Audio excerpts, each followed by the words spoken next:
played some Warcraft 3? I didn't know that. I did not see him play any Warcraft. Oh, are we starting? Well, no snacks then. I'll starve if we're just gonna start. No snackies. Here we go. It has been going on for over a month, guys. The qualifier started towards the later ends of December, I want to say. 28 December, 29 December. We covered every single qualifier. It was fun. We had some surprising results. And the main event of the Masters Coliseum started on the 6th of January. We had a lot of days of some best of threes. And this week has been the most action-packed of them all with all the playoffs. And here we go. The grand final is the exact same one as a year ago. Back then the score was 5-1 in favor of this man. Different patch, different meta, different balance. Today should be very different. Top left side representing BASILISK, it is your back-to-back Masters Coliseum champ StarCraft. And in the bottom right side we are looking at the main base of our Korean Protoss. Has been patiently waiting to show what he's made of today. Representing WBG, Weibo Gaming, it is herO. Special actually played in the big rainbows last week, guys. It didn't go his way, he lost to Chem, but he did play some StarCraft for us. He also played in the Uthermal 2v2 circuit. The second edition is coming up. Reynor promised to be my ally. I'm looking forward to it. I will definitely never play with Pi again. That was the biggest mistake that I've made of 2025. And no matter what happens in the upcoming 11 months, I could put all my money in the Hawk Tua coin, and I will still think that playing the 2v2 tournament with Pi was a bigger mistake than that. Now, I don't recommend investing in the Hawk Tua coin, but...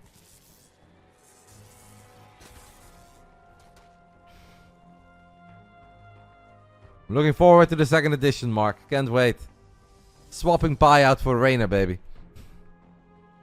I guess Special semi-retired now. Special has said many times that if there is a big announcement, if there is a circuit, if there are events for him to look forward to, he will gladly play StarCraft 2 again.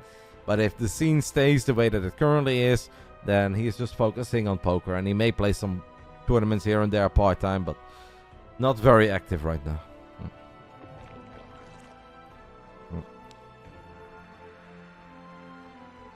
What did Pi do? He started arguing with me. Tried to help him.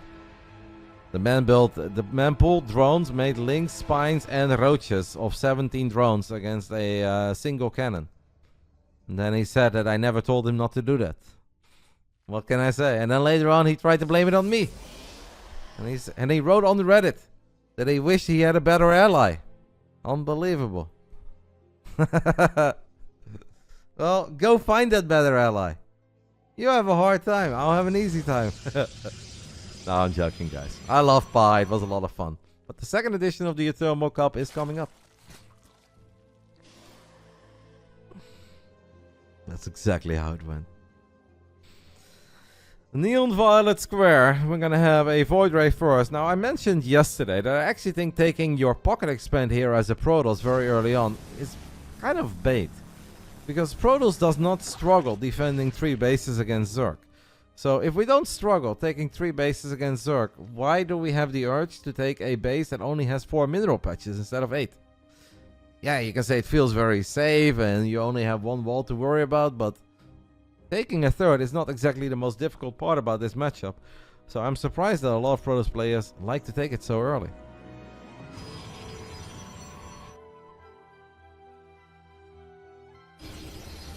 I won't bother Serral with asking if he wants to play the 2v2 tournament with me. I don't know Serral like that. I know Reynor like this, where I'll be like, yo, dickhead, it's time to play some 2v2. But Serral is special. He is the king. He is the GOAT. I do not bother him for petty little things like a 2v2 copy. I'm sure that there are some... I think that Serral will probably play in one of the 2v2 cups. He's done it in the past. He played with Oliveira once. I wouldn't be surprised if he plays with, let's say, Zhuge or, you know, maybe even Spirit. But Spirit likes playing with Max. First, Stasis Trap doesn't get a lot done, and herO takes a lot of damage on the Oracle. But he does keep it alive, and that's the most important thing.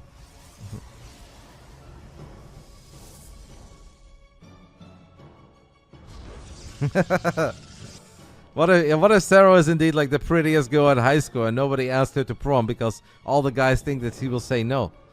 And then in the end, Serral's just sitting there in Finland. Why does nobody want to play 2v2 with me? What if we just gotta find the courage to ask Serral? Yeah, maybe that's what it is, guys. The Void Ray activates Prismatic Alignment, kills an Overlord, starts working on the Extractor, and I actually think that's going to be a kill. That is basically like killing a drone. It did take a drone to get that Extractor going, and Serral probably will retake it, so... herO killed a very fat drone. Serral opens things up here with a Spire on Neon Violet Square. Huh. herO already is moving out with some Blink Starkers. We got +1 on the way. I'm very surprised about this Spire.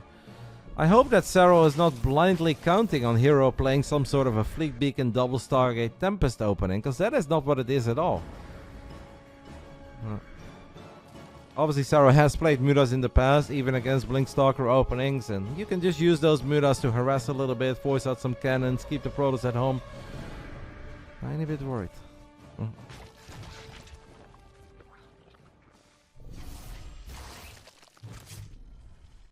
Yeah, we didn't see any Mutas at all last series. That is correct. Not once.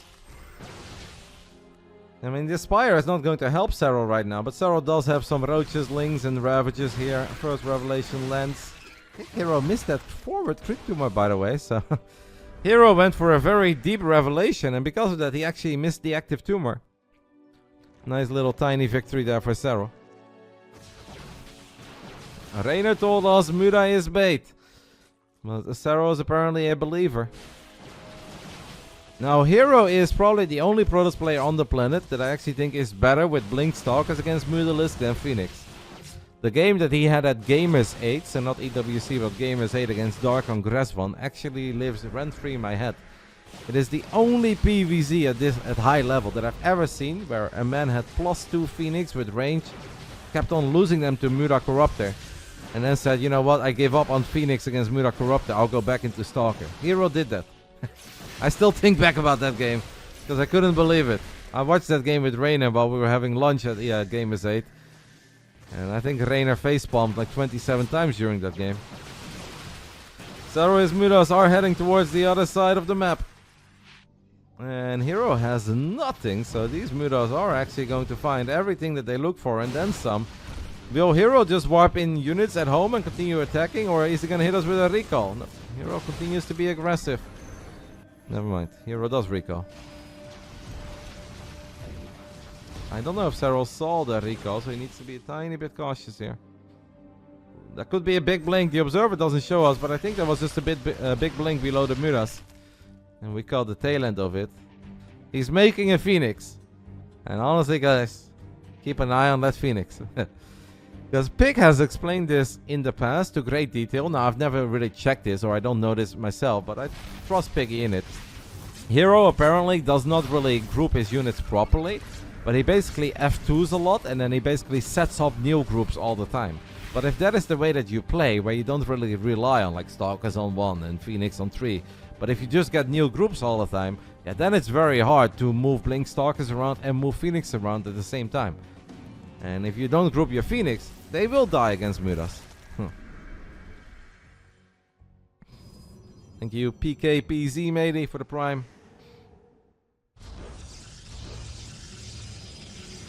Serral is getting +2 melee and a lot of Banelings. Baneling speed is halfway done, but we don't have an Infestation Pit yet, I believe, and we don't have Hive yet. We have a couple Phoenix guys, but the Phoenixes could not find the Mutalisk. So in the end, it's the Stalkers defending. Serral did have an Infestation Pit as he fires up the Hive. So we had the Infestation Pit, we just did not have Hive Tech on the way. So a lot of Stalkers on the side of herO against Serral's army. I personally think... Yeah, Phoenix movement, guys! Phoenix movement! Now there is ping, by the way, involved, but on herO's side, to be fair. And microing Phoenix is a little bit more difficult when you're playing cross-server. I'm surprised that herO does not have a single Archon. It kind of feels that Archons are very, very goated against this current army of Serral. They'll be useful in every single scenario. Now Blink is on cooldown for a split second. Serral does not quite get Baneling connections. A very weird fight here. Probably a really good fight for the Stalkers. through all these neon violet squares. Serral's supply looks good, but I don't think that was the greatest fight for Serral. The man lifts a Baneling and a Ravager. herO obviously needs to be careful that he does not get surrounded, but getting a second Stargate and a Fleet Beacon. There's +3 as well on the way. A few Zealots are going to take a different route. Maybe try to get a cancel on the hatchery that Serral's building at the gold. Serral has to worry about stasis traps here. Apparently saw it, pulled all the Banelings back, and only a single Zergling activated the stasis trap. That was a goated move there by Serral, as +2 is 10 seconds away from finishing up. More Banelings are going to show up. We do have Zealots now on top of this low ground expand for Serral. 56 additional Zerglings on the way. Retreating through all these squares is always a bit awkward and weird. First carrier on the way for herO. Does herO have any air upgrades, guys? Or are we building +0 attack carriers here? Does not have any air upgrades. And I feel like he needs to start working on this.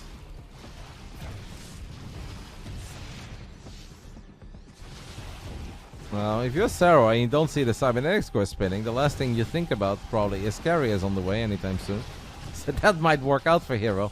But the BASILISK will reveal that these Stargates are indeed building carriers. herO doesn't even have this gas, by the way. Bit of a strange start to this best of 9 marathon that we're going to have between these two. Serral continues to be aggressive. We don't quite have the hive tech upgrades yet, but looks like a fight that could go well for Serral, because a lot of herO's units are stuck in the natural, in the main base. herO evacuates all the probes. Great decision, otherwise this would have gone very bad. And carriers will be here to save the day. I don't think Serral's going to get the Nexus. That would surprise me. Unless he really wants to get it at all costs and lose all the units. Man, these Mutas have been so goated. Where are the Phoenixes? Where did the Phoenix go, herO? How the hell are 4 Mutas still dealing this much damage? Serral's looking very good in game 1. Like he has done throughout this entire day of ZVP. 13 minutes in, he has absolutely taken control of this game. herO is now severely lacking map vision. He's lacking map presence, everything. He's just kind of stuck on his little bottom right side corner of this map. 4 bases, only 50 probes remaining. Now, the stream that I'm currently watching is the highest quality. It can't be any higher than this. It would obviously look a lot better if I was in the game, but I am not allowed to join the game. So this is the best we can do. Serral continues to go forward, activates the stasis traps. Decent amount of links are stuck, but he's got links coming in from the top right side as well. Got a cancel on that Nexus by the looks of it. Still has that Spire from earlier. Gets a full surround on the Fleet Beacon and +2 melee Zerglings with a Green Hook lands good enough to kill the beacon. If I was herO, I'd completely give up on carriers altogether now. herO's pocket expand looks like nothing, by the way. 1 gas, 3 probes on minerals. This guy, I would say right now, if you're herO, the best chance you have is you max out 1 time on just mostly gateway units. Archons, Storm, Stalkers, and you pray that you're gonna win with it. Musician says if Serral doesn't win within the next 3 minutes, it's going to be a 30-minute game. Not really feeling that. herO is not really set up for a 30-minute game right now. I am definitely feeling that Serral could end this sometime soon, because Serral has just looked good, but herO's army is still big. herO does not have a good economy, does not have a bank, he's not maxed out. He does have 80 army supply at this point. And I think a couple storms, we've got Archons near a battery. So don't think herO's quite in danger yet. He's getting more Archons. I think this game will most likely come to an end once herO feels that this is it, this is his army, and he's gonna try to win with it. If I was him, I wouldn't quite go with this army yet, but maybe herO feels that this is the best shot he's going to have. Thank you, Arjun, for the 26 months. It's starting to look like herO is thinking about sending it, but the man has Storm though, right?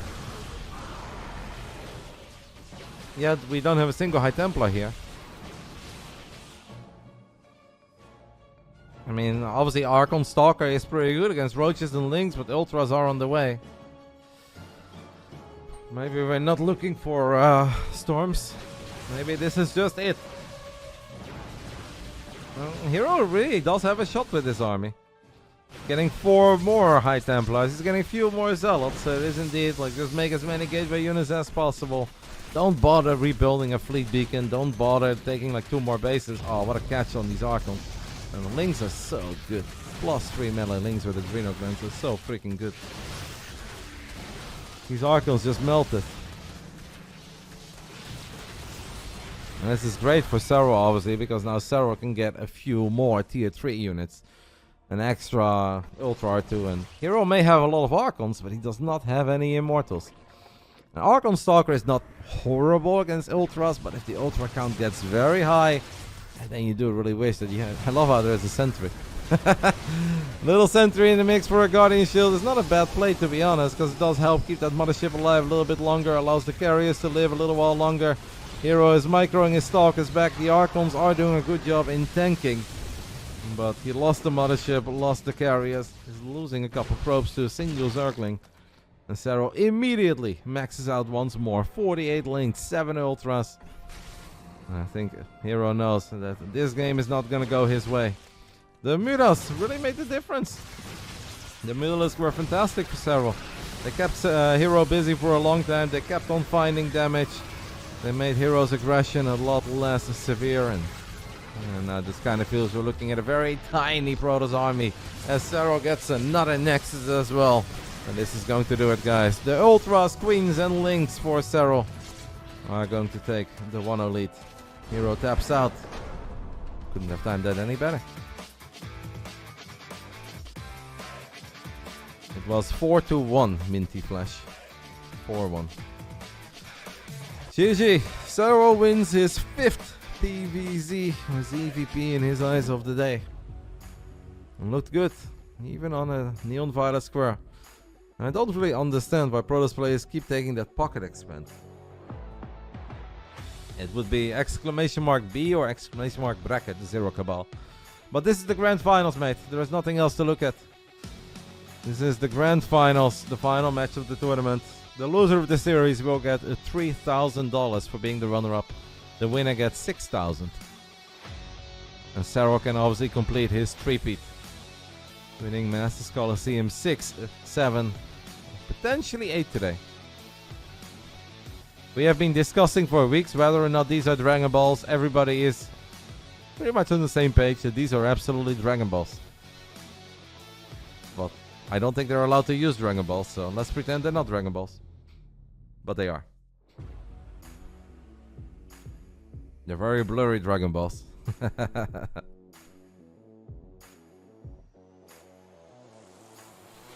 Do players keep all the money, or does some of it go to the team? Like, does Basilisk take a cut? That varies per esports org. So questions like this are hard to answer because every org will have different contracts with the players. But I am... Well, I don't know Serral's contract. But I am 99.999% certain that Basilisk does not take anything. And Basilisk is different than every other esports org that I've ever worked with. And they never try to take anything from us. If anything, it's likely that Serral will get a bonus for winning it all. Because that is how good Basilisk is to us. But that might be different for herO. That might be different for other players on different teams. But it's incredibly unlikely that Basilisk takes anything. But I am obviously not Serral's lawyer and I have not seen his contract. But assume that 99.999% is pretty accurate.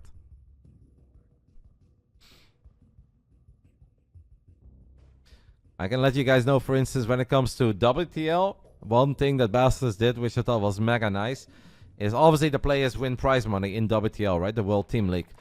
And instead of taking a cut from the players, they didn't. They said the players can keep everything. But instead of giving me nothing, they said, we don't want to take anything from the players and give it to you. You'll get a separate bonus from us, and then the players can keep 100% of the prize money for WTL. So think about that. Instead of like letting the players win less and giving me a bit, or taking something away from the players got 100% of all the prize money, and then they gave me a separate bonus in case we did good. And that bonus was good. It helped Roddy. And that's why I love the WTL, baby. And that's why I love Reynor for beating Clem. That made a difference. How does Basilisk make money? I don't think Basilisk is really making money right now, but not every team, not every org needs to start making money immediately, right? There is a vision, there is a plan, there are goals, and obviously some esports teams are on the lookout to make money immediately. And if you're well off, or if you have a long-term goal, it's not really about making money in the beginning. But of course it will be similar to other esports teams. There will be a shop one day, there will be sponsorship deals. That is the goal. Exclamation mark Basilisk, guys. There is actually, well, there's a Discord as well. If you guys want to talk to anybody from the management, you guys can join the Basilisk Discord. We have the bosses there, all the players are there. We also have community members there. They'll have an answer for a lot of your questions. They might not tell you everything that you want to know, but they'll help. You'll get started. The Lulu Cup is still going and will continue on Wednesday.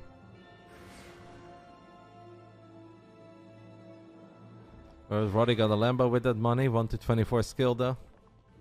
I don't have a Lambo. I have a tiny Porsche. I've got a lot of little F1 miniature cars. How many do I have? 8. I've got 8 little F1 miniature cars. No Lambo, mate.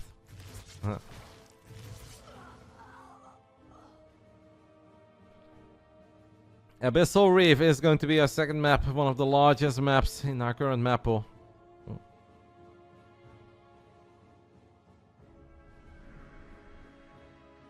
I am praying for this to be the last year of SC2 so we can get to the next phase of RTS. What does that even mean?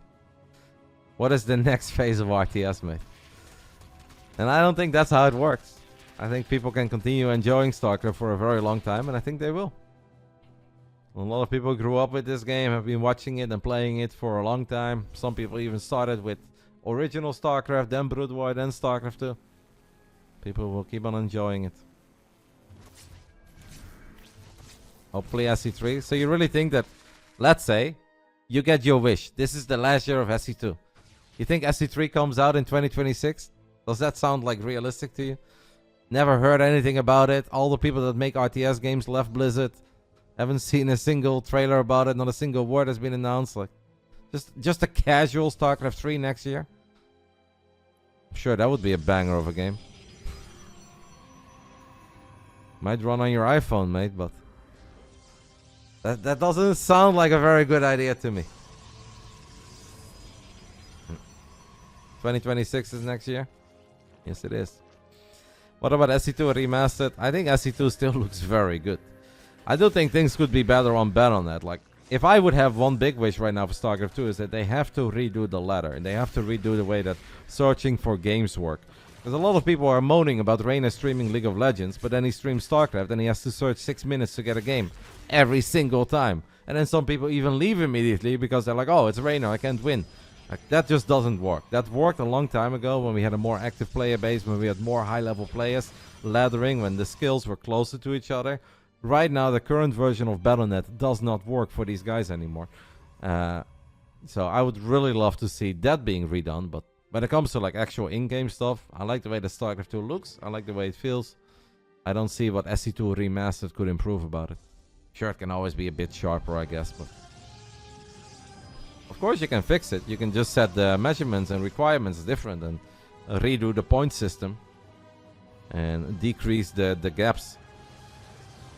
Like, there are certain rules right now where the system on Battle.net will only find an opponent within a certain range of your MMR. And only after you search for 6 minutes, Battle.net widens that gap. But that's just a silly system. If there is nobody within your MMR, if you are StarCraft or Reynor or Clem.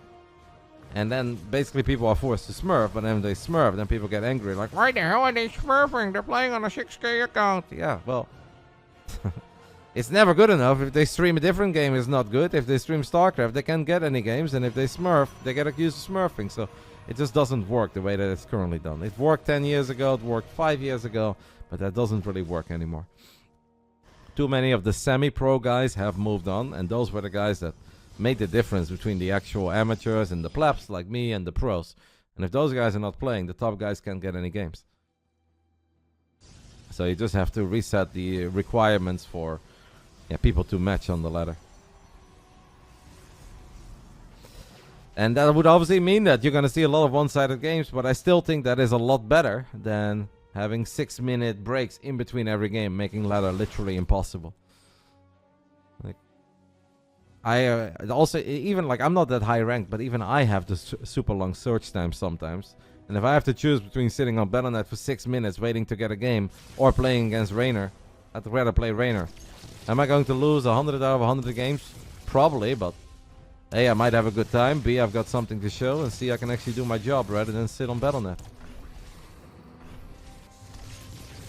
And you can obviously still set some boundaries, right? As herO loses a Tempest, guys, to Queen. Serral has a Nidus.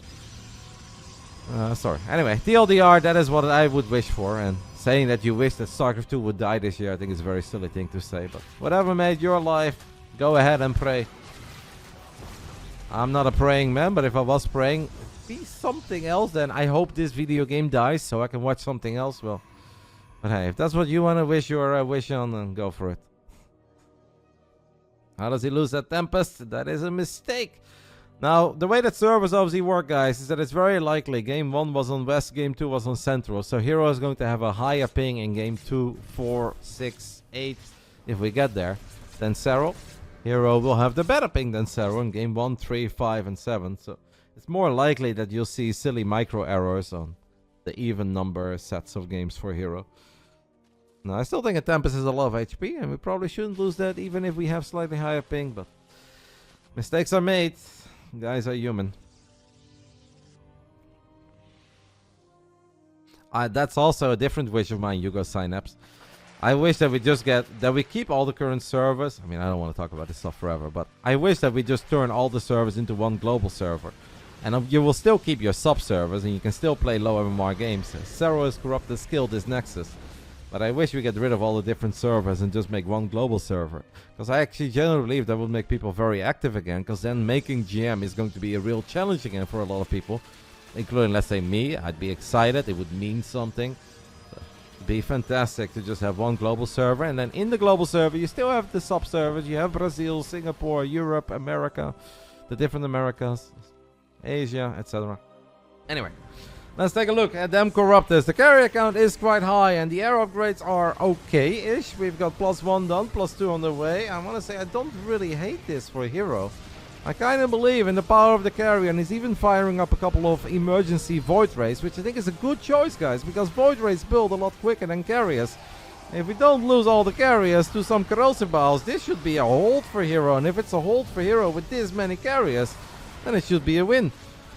The roaches are melting. The corruptor count is really not that high. Serral is bleeding out a lot of very expensive units. He is going to rebuild them, but for now it is absolutely a hold. I'd love herO to get Flux Veins, by the way. If we're building this many Void Rays, then we should get Flux Veins as well. It's a very cheap upgrade. It's going to make the Void Rays speedy Void Rays.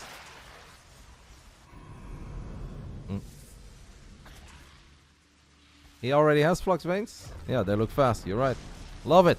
Great choice. Solid.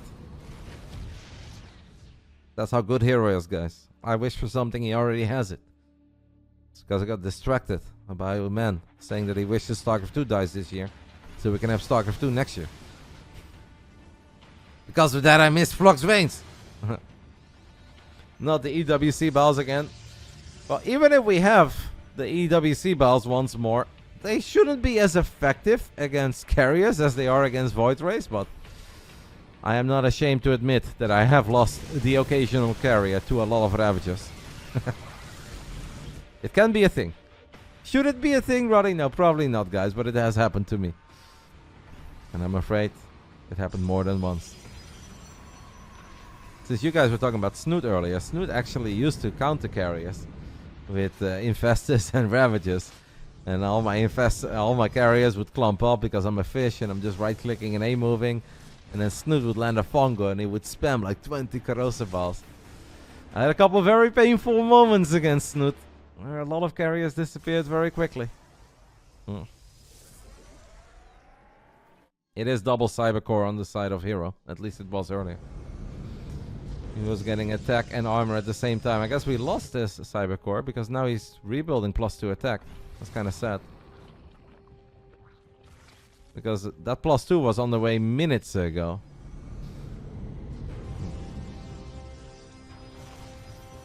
No, that's a great snipe by Serral. It must have been very close to finishing up.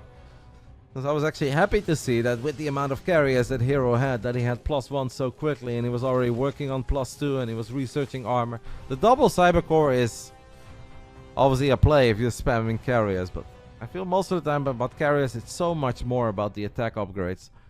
And carriers are really good if the Zerg is not like in the ultimate endgame scenario yet. If they don't have 3/3 Corruptors, they don't have a bunch of Spores and Vipers and Infestors. Well, carriers are really not that goated anymore that we can sit back with them forever. But this is only a 13-minute game, so this is definitely a moment where carriers can still shine. Please be careful with all these voids, by the way. Oh, herO. I can already see the fungal and parasitic bomb. This is where I almost want to play a tape. He's building 2 more Stargates. And a Twilight Council.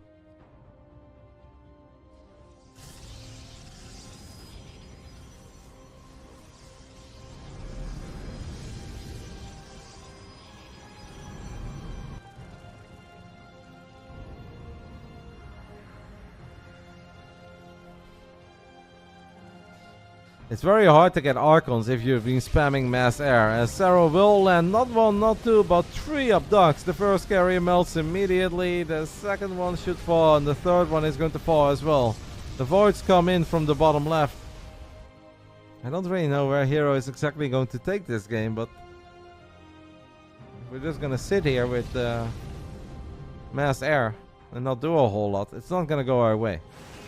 A lot of people have tried this. It makes 4 Tempest. We've built a lot of cannons. So now this could be a very long game. Because Serral is obviously not going to take a fight in range of all the cannons and batteries. Serral will gladly just take it 1 abduct at a time. And at this point, guys, if you're Serral, there is no rush. You know that you're going to be able... What? herO, what are we doing? Okay. The man tried to kill a Stalker, but misclicked and almost killed his own Nexus. Most certainly a play. It is good sometimes to attack your own buildings with carriers, if you feel like a big battle was about to happen. So then all the interceptors are deployed and you can immediately right-click. Because right now if carriers would fight the Zerg army, it goes very slow. The interceptors come out like tuk tuk tuk tuk. So there's a very good play to attack a gateway or some rocks or a nexus to get the interceptors out and then switch targets to the Zerg army. But there was one small issue here. There was no Zerg army. So let's just say that was an unfortunate misclick. I'm going to see the Fist of herO. That would mean that we're going down to 0 probes. I hope not.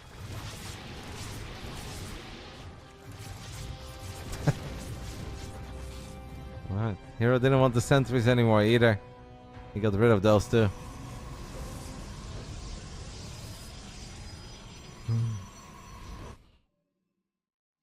Nine more cannons. I wonder if herO would have played it out this way if he did not lose that Cybercore that was researching +2. I am very worried for herO because Serral is obviously just going to chill and look for 1 pickup at a time until he's got 3/3 Corruptors.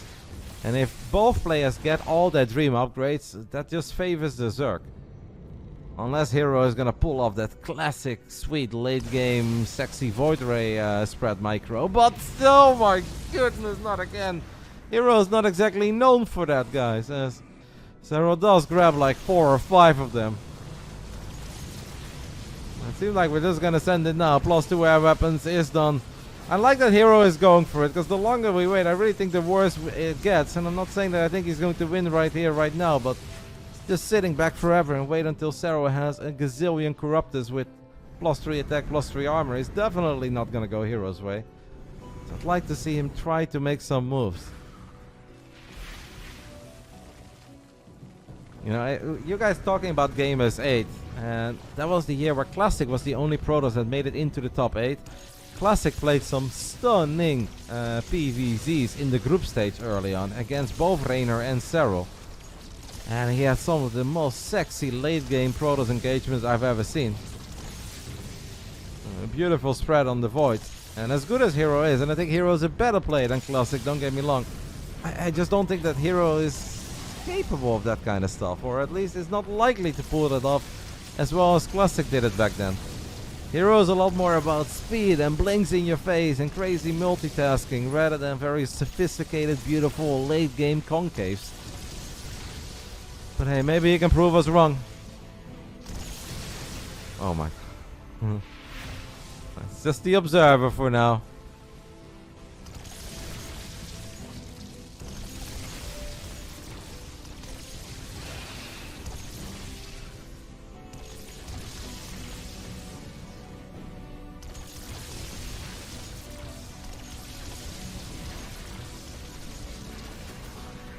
I'm not, guys, don't change my words. I never said herO has weak late game. I'm talking about certain specific scenarios. And a lot of people also really mistake, like, oh, maxed out some money in the bank for like actual late game. We're talking about the mined out map scenarios. We're talking about the scenarios where it really does come down to unique unit positioning. Maxing out and having some money in the bank is not quite late game yet. And I just think when it comes to those specific fights, Classic does it a lot better than herO. herO tends to clump his army up a lot. And it takes one to know one. Comes from a guy who also clumps up his army very often. herO did land a couple of very good feedback. Serral's got 25 Corruptors on the way. These Corruptors are about to have +2 attack. They already have +2 armor. Serral should probably wait, by the way, with engaging until he has those 25 Corruptors. And fighting without a Parasitic Bomb here or a Fungal would be crazy. Getting 2 bases here is very big for herO, and that slows things down a little bit on the side of Serral. Serral does still have money in the bank. And as long as he's got Larva, he can go for it again. Here come all those Corruptors. Do we have any Spellcasters left on the side of Serral? We have some Corrosive Balls. The Protoss army is very clumped up. The Corruptors are doing the thing. The Parasitic Bomb is very late, but it is there. It is very late, but it is there, and this is going to make the difference. It seems like it is going to make the difference, even though Serral lost a silly amount of Corruptors there. I'd still classify this as a Serral victory. And this was everything that I was talking about when it comes to like late game Skytals. herO tends to clump up a lot. I'm not saying that herO's not amazing in the late game, he is. But he doesn't quite handle those fights the way that a Classic in his prime would. But honestly, that could have gone a lot worse for a herO. If that Parabomb was earlier and if there was a Fungal, that would have gone a whole lot worse than what it actually went. It still went good for Serral, but Serral also drained his entire piggy bank. Serral was mega rich a while ago, now lost 2 bases. Probably used up all of his larva too. But there is one problem for herO. And that is if they do it again, the Corruptors will have even better upgrades. And there's a chance that Serral will get better spellcasting going. What is Serral gonna do with 30 Corruptors? He's gonna kill carriers and a mothership, mate.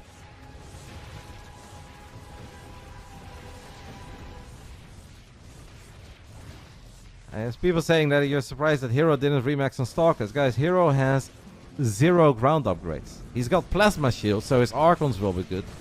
But what do you think that the 0/0 Stalkers are going to do against 3/3 Broodlords, or 2/3 Broodlords in this case, against Lynx with Adrenal Glands? Like Stalkers with 0 attack upgrades, 0 armor upgrades are going to be absolutely useless. They'll be like probes.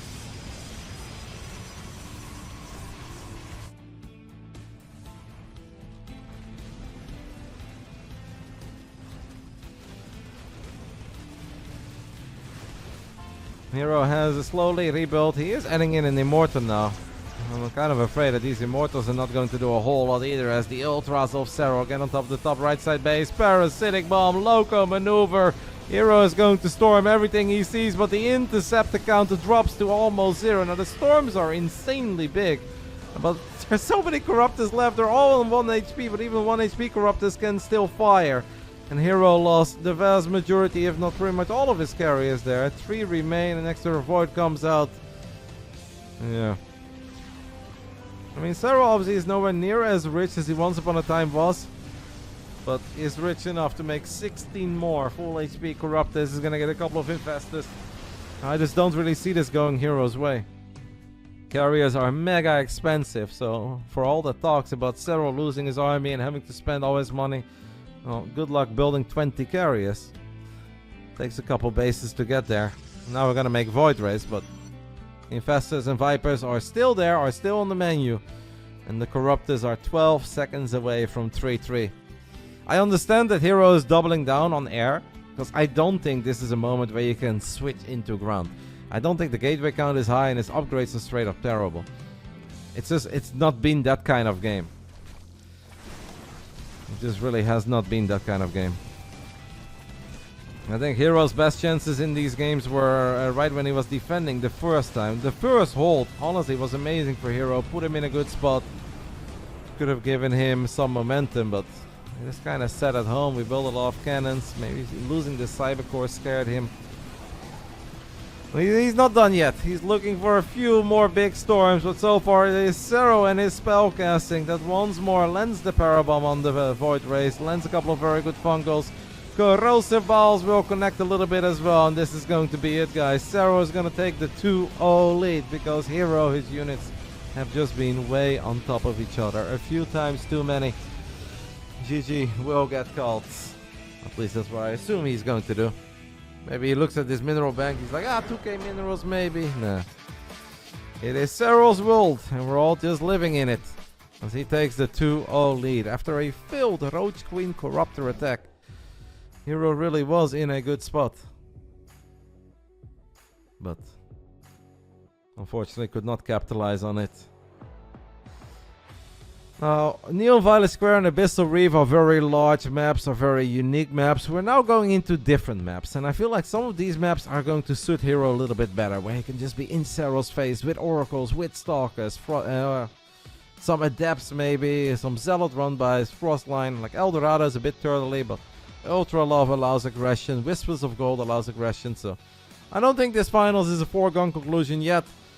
But herO is gonna have to step it up because Yona is an absolute animal today. Nerf Corruptor. I love that, mate. Corruptor. Man, that sounds intimidating. I don't know what a Corruptor is, but I love it. Take a little break, guys. Game 3 is coming up.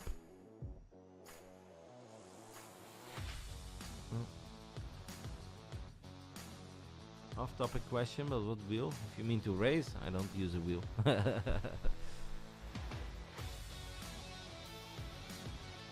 use a PS5 joystick, baby. I'm pure.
Alright.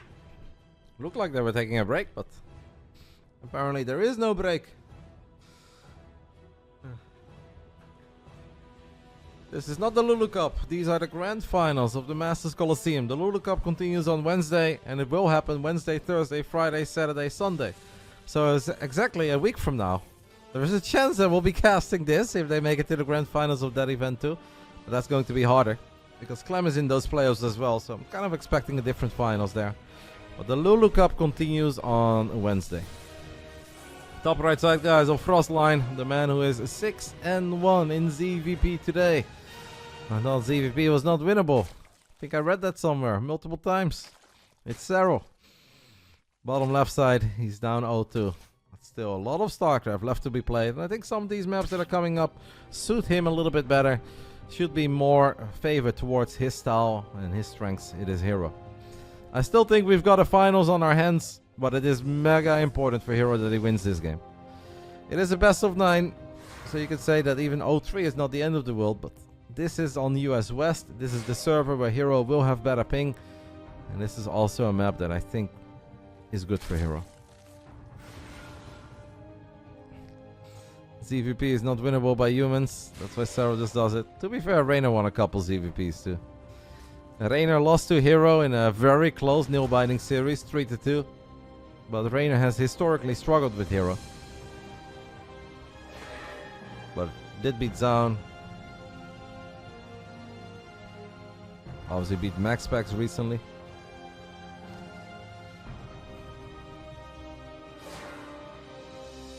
It is definitely a tough matchup. I'm the first to admit that I think that ZVP is a tough matchup right now for the Zergs. I'm just not joining the agenda where it's impossible, where you can't do anything. And this is a big start already for Serral, with slow Zerglings. He traps the first 2 Adepts. Oh, herO. herO lets that Shade finish up, loses 2 Adepts, gets basically nothing.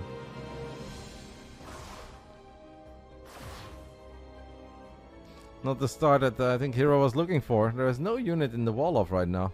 It's a beautiful double pylon wall. I personally think Protoss is strong, absolutely. But I don't think that it's impossible to defeat Protoss. And so far, Serral's kind of showing that today. Now you can obviously make a different argument and say that it's harder to do all the things for Zerg that are required to win than it is for Protoss, but that's a completely different conversation.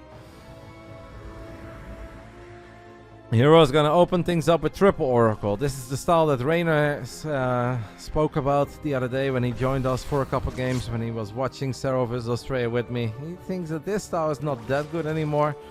He feels that other styles are slightly stronger. It has a lot to do with the spore crawler damage being higher against Oracles.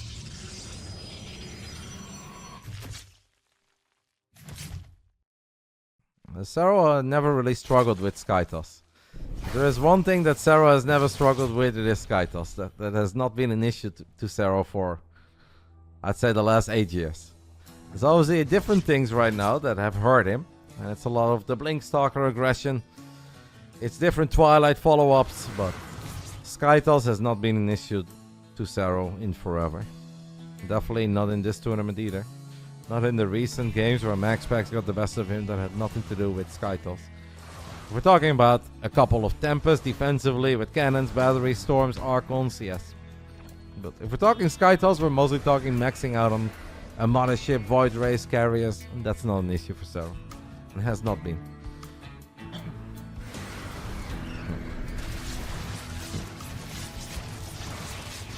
herO loses one of the Oracles as he activated Pulsar Beam that tries to take a fight with all these Adepts that don't have Resonating Glaive. The Oracle positioning there was not quite it. 6 minutes into Frostline, this is honestly a bit of a disaster for herO. He has only killed 3 drones, he has lost an Oracle, he has lost 8 Adepts. This is a very rough start, to put it mildly.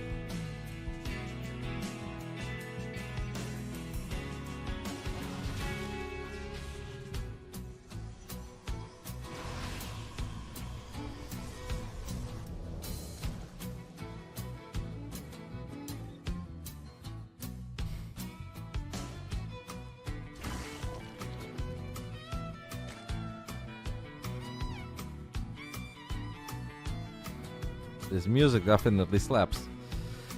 Now we just need herO to start slapping. Blink is done. +1 is very close to finishing up. He is going to drop a couple stasis trappies. He has remade the 3rd Oracle. So he's now built 4 Oracles in this game. Serral finds the Stalker. Serral is sitting on 800 minerals and is not gonna try to save this hatchery by the looks of it.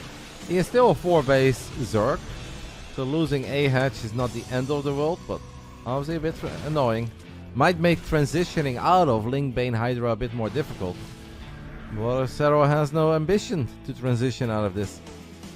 What if Serral is just going to absolutely send it on Lair Tech as soon as speed is done for the Banelings? I wonder if herO fires up Storm immediately or not. +2 is halfway done. The Temple Archives is very close to finishing up. Serral finds another Stalker. What are we going to do with the Temple Archives herO? He is going to fire up Storm. I think it's a good choice.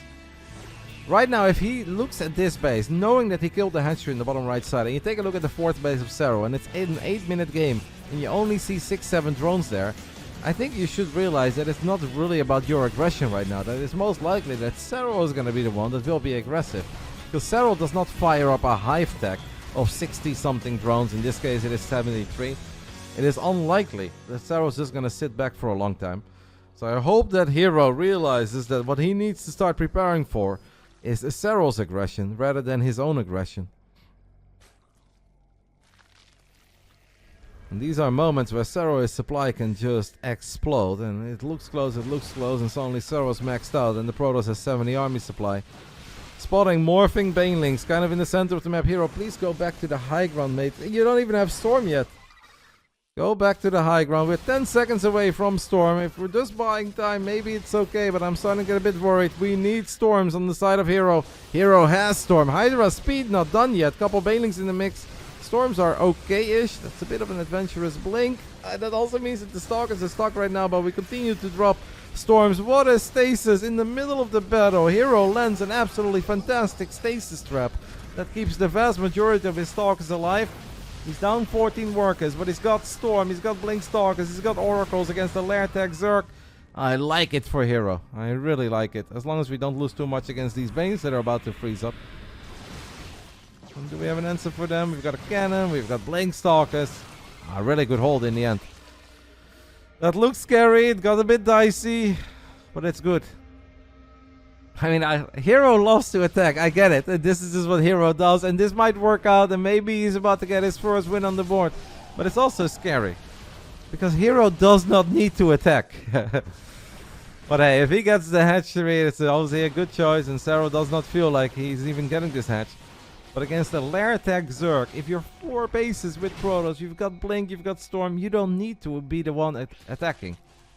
You can just get a bigger army, and it's absolutely going to favor you. Now the doors are wide open here, but he's going to hit us with a recall. That's a good choice. Ooh, a couple High Templars got surrounded there. A few more High Templars get surrounded. herO, mate.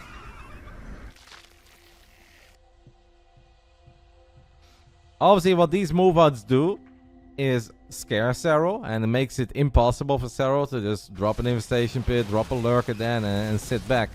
Serral feels pressured right now to continue to make more units, but I also think that's kind of what he wants to do. Because I don't think Serral really believes that he can ever casually turn this into a Hive Tech game. A 4 Baneling run by into the 3rd base. Only gets the cannon. Good reaction there by herO. herO in a really good position here in game 3. How did he get himself here? Well, a couple 6 storms, a couple very nice stasis trappies. Continues to land good storms. Loses the High Templars, but that's a lot of Zerglings, Banelings in the mix as well, but I think herO's okay. A lot of weapons available. Needs to be a tiny bit cautious. Will the Archons get stuck? And one of the Archons falls rather quickly. The second one is also going to go down. But as long as herO will not find himself in a position where he has no High Templars to work with at all, he should be fine. But he's losing a lot of workers now. It's a little bit frustrating. He's going to drop double Robo. What a play. Honestly, it might be a Colossus moment. Against Lair Tech Zerg, Colossus are really good. But it's going to take a long time. And if we wait for that, Serral might be able to go up to Hive. Just more Stalkers, Archons, and High Templars would be a fantastic choice here. Fire up +3. There'd be nothing wrong with that. The double Robo is a little bit out there. Now if we get like 1 Observer, 1 War Prism, 1 Immortal, and we continue to apply pressure, as long as we've got Archons and High Templars, it's good. It'd be so nice for herO to get a tiny sneak peek into the main base of Serral, to have a good feel for how far along is Serral with a transition. Does he have to worry about lurkers with high-tech upgrades anytime soon? Seems like herO was supply blocked there quite severely, as he's got 6 pylons on the production tab, floating a tiny bit of money.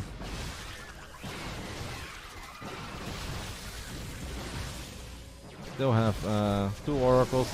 I mean, herO could see this army and realize that this is not quite it. Serral's got a lot of units though that are going to lean on the top left side base, and herO is now in danger of losing his 4th nexus, and that sucks. After you just invested in 2 robos, he hits us with a Rico instead. Whoa! The stasis trap actually saves the workers. Man, what a save!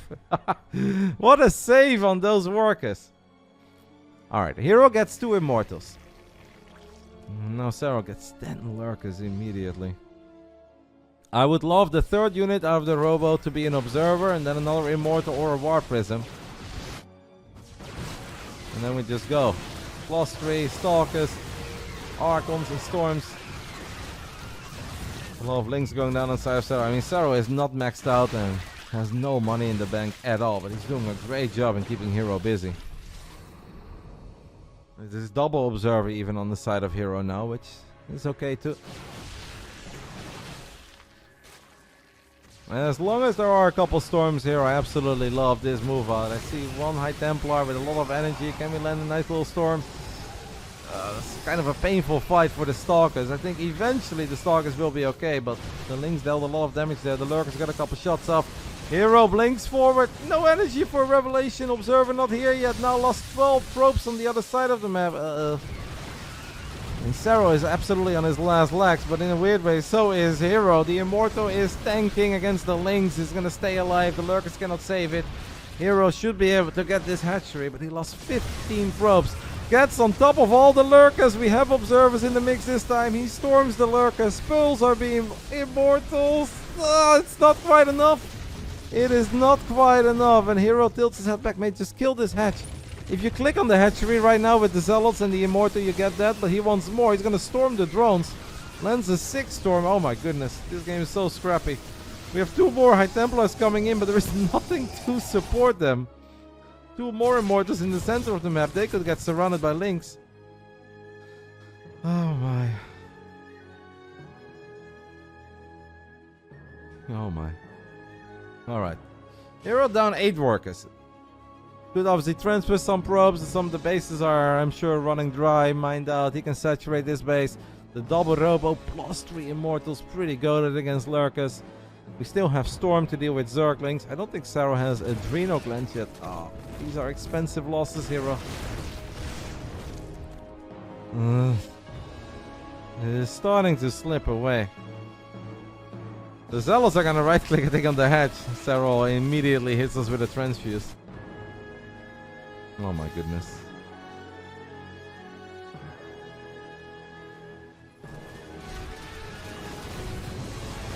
herO's army looks nothing like the army that he was working with a while ago. Now he does have storms. The immortal count is going up to 5 soon, but we need something to complement this army a little bit.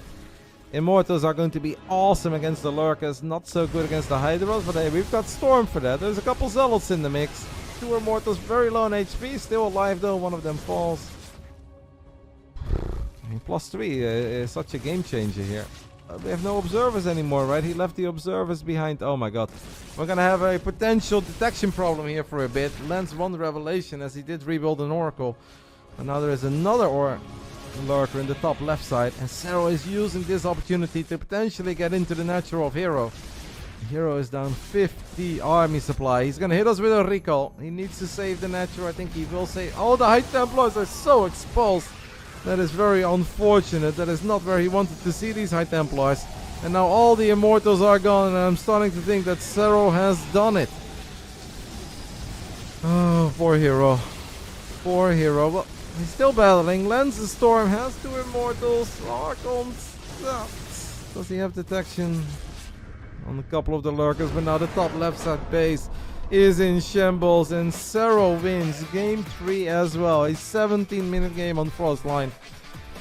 A game obviously that started off very strong for Serral, but herO was in an amazing position at one point. It really had everything that his little Protoss heart would desire. Could not quite close it out. A couple of questionable blinks on creep, in range of lurkers, in range of a lot of links that got on top of it immediately.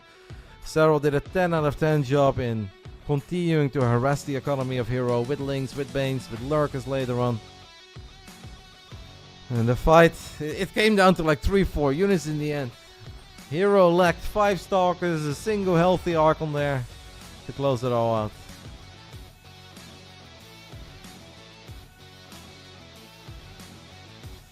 Now game 4, El Dorado, will be played on US Central. Things are now looking very grim for herO. I think if herO won Frostline, there really was still so much to be hopeful of, but losing this game, and especially the way that he did it, it's not giving me a lot of hope. We need the herO that played against Reynor in EWC. Not once, but twice. We need the herO that played against Reynor in the GSL Code S. It needs to be very clean, very sharp. Serral's so good, man. Serral is so freaking good. Game 4 of the grand finals. This man is down 0-3. It is WBG herO on the bottom right side. The man who won Masters Coliseum 6 and 7. The Finnish phenom. Serral from BASILISK.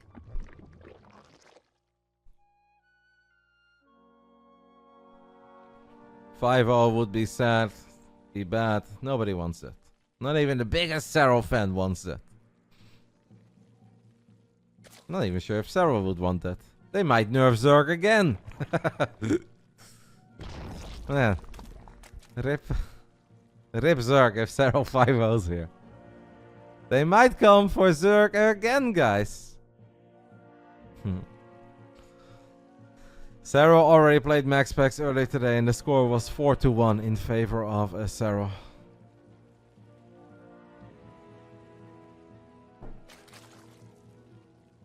As a Serral fan, 5-0 all the way. I'm a Serral fan, but I don't want a 5-0. How did Serral lose one game to the max packs? How did he lose one game to max today? That was Whispers of Gold, right? Serral went for an 8 Drop Lord play in the main base of Max. Army attacking the 4th and an invasion of Drop Lords in the main. And Max Pax did a 10 out of 10 job in defending that with Stalkers, a couple Storms and Archon. Cleaned it up, countered and won. That is the one game that Serral lost today.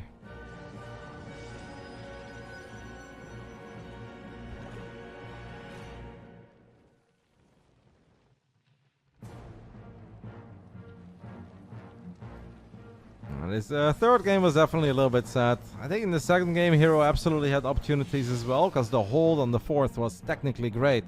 Got himself in a really good spot. And if Serral didn't snipe that Cybercore that was researching +2, I think herO would have probably just attacked, and I think the carriers would have looked fantastic, because Serral didn't have a proper answer for them yet. So losing that one, it stings a little bit. Losing the last one really hurts. Even if the start wasn't all that great. I mean, there's still hope for herO. If he can get himself in a position like that on Frostline with a start like that, imagine what he can do if he has a better start. And let's hope for everybody that wants to see a little more StarCraft 2 that herO does win this game. As much as I love Yona, and I of course am a member of BASILISK, and I want to see Yona win. If Trigger can't win it all, or Reynor can't win it all, I want to see Serral win it all, but I don't want to see a 5-0. Let's just be kind of sad.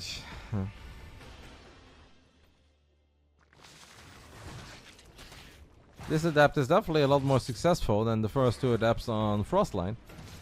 And now we get the second adapt show up as well. Careful with where you want to let the shade finish up. Oh, well, we're getting more links, but we're not getting drones. Serral was of course forced to make a decent amount of Zerglings to deal with this. One more adapt. Can it get a drone? Can only really get a drone if Serral messes up. Serral doesn't do a lot of messing up. Serral didn't even morph the drones into a spore. He was waiting until the adept shot would be in the air. The adept is now on the high ground. Gets a drone! And the crowd goes wild as herO with his first 3 adepts gets to the realm. And now the Oracle shows up. And the adepts have done a really good job in keeping... Observer shows the Oracle. Alright. Apparently Oracle gets nothing. Gets a drone. Second Oracle on the way. Cute, by the way. I think during all of this, herO has been mining out the minerals in the center of the map. So herO is gonna get a surprise. This is a really cool play. herO had control of the Xel'Naga Watchtower and his probes have mined out the minerals in the center. Where Serral probably thinks that all aggression is gonna come through the top side of the map, herO actually snuck a probe to that 6 o'clock position that's now building a pylon. It's probably going to build a gateway. And herO is gonna be very aggressive with that. And if Serral does not expect that, that could absolutely catch him by surprise.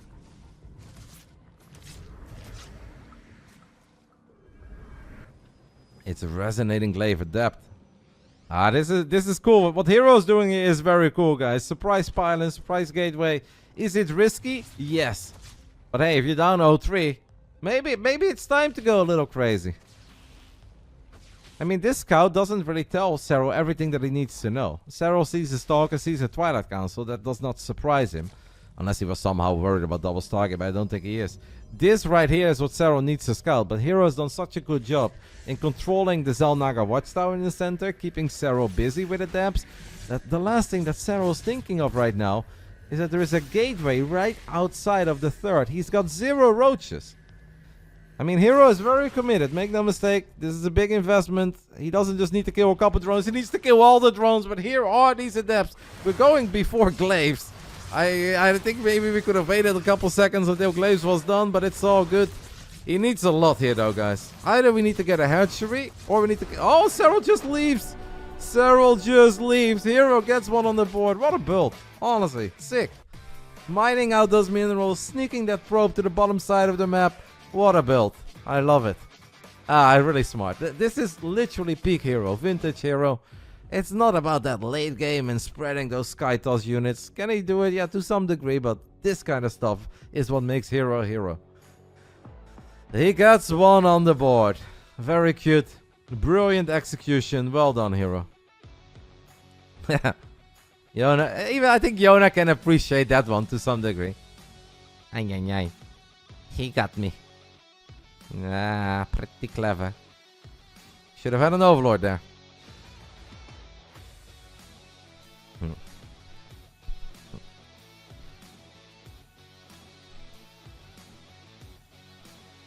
Alright, I love it. I'm happy. It's also sad. I don't even care like what race anybody plays or where they're from or what they've done, but in a grand finals of a tournament, best of 9, obviously, it could go 5-0, and 5-0 is so rough. That's the kind of stuff that people don't forget about. They'll talk about that for a long time. I just don't wish that upon anybody, so I'm very happy to see herO win the map. And hopefully, guys, this gives herO some confidence, some momentum. Next up, Whispers of Gold. That's the one map that MaxPax was able to win against Serral. Let's see what herO can do. No, wait, what? They're playing... Okay, either their graphic is wrong, or they're hosting the wrong map. Oh, really? It's Ultra Love first? Okay, or I can't read. And apparently it's option number 3. Sure, fair enough. Reading is hard. What can I say, guys? We're 19 days into January. I've been streaming StarCraft for 19 days in a row. We have covered 784 StarCraft games so far. Reading is difficult. I'm trying to keep up with Twitch chat. It's having a negative impact on me. Alright, Ultra Love it is. Whatever. Same idea. Bottom left side, guys. He's up 3-1 in the grand finals of Masters Coliseum. A big online tournament that has been running for over 3 weeks. 8 players got invited. Or was it 9? No, 8.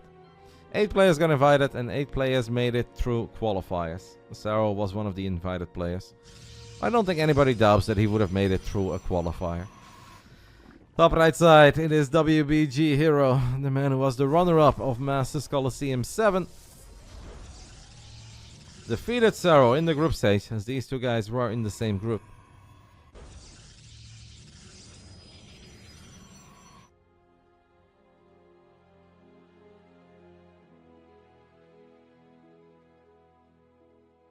Roddy not going crazy because of Twitch chat, but at this point is a testament to how immune he is to trolls. I mean, Twitch has honestly made the life of streamers a whole lot easier by giving us some extra information, you know. When accounts are made, first time message in the chat, an easy way to check message history. That really helps. Because if sometimes I have the feeling that I'm interacting with a serious human, but it's not, that could drive me insane. But now it's so easy to detect trolls. And obviously sometimes it's also fun to put some nerds in their place. And it's also fun to have conversation. There are still things that can absolutely tilt me and annoy me and bother me a little bit. But that's when I try to shut it down. Like, what makes me sad, and this is why I really have kind of a zero tolerance policy on balance whining. And that does not mean that you can't discuss the state of the game or you can't talk about things that you think are strong or weak. But I hate it when it's all about balance and we're no longer giving credit to the players. Because these guys are not here because Zerg is good, Terran is good, or Protoss is good. That's absolute bullshit. Like, we're watching the very best on the planet. And none of them is here because of balance. So if it's then all about balance, I feel like we're really taking away from how good they are in this game. And that's just really freaking annoying. So that's when I have to ban some nerds.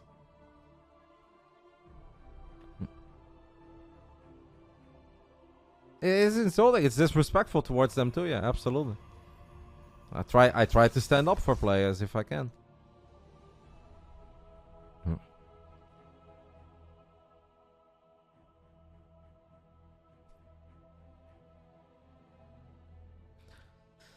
Another Oracle opening coming out of herO. As we do have a quicker stalker. Serral was hiding his Overlord on this very big pillar. It's like the biggest Overlord pillar I've ever seen. Didn't even notice that was a thing on the Ultra Love, but with the Oracle, he's got high ground vision. Don't think you're gonna get this one. It's unlikely. This could be bait, right? That like Serral might try to save it with a queen, and then suddenly second Oracle shows up, double Pulsar Beam and Stalker attack a queen, but don't think that herO can get that.